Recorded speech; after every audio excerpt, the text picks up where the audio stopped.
আরবির কোন মাসে কত তারিখে শবে কদর হয়?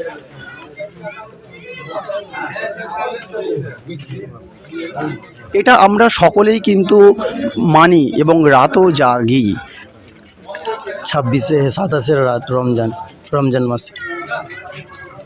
হ্যাঁ, রমজান মাসে কত তারিখ সেটা তারিখগুলো? 27-এর রাত। শুধু 27 রাত একটা? জি, না বিজোড় রাত, মানে 20 থেকে 30-এর ভিতরে বিজোড় রাত, 5টা রাত। সেইগুলো সেই রাতগুলো বলুন। 21, 23, 25, 27, 29। আচ্ছা, আপনি? জি, একই। আচ্ছা, এনাদেরকে 2 নম্বর প্রশ্ন করেছিলাম আরবির কোন মাসের কত তারিখে শবে কদর হয়। এনারা বলছেন রমজান মাসের 21, 23, 25, 27 ও 29। আর আমাদের এখানে দেখাচ্ছে ওনাদের উত্তরটি কিন্তু একেবারেই সঠিক।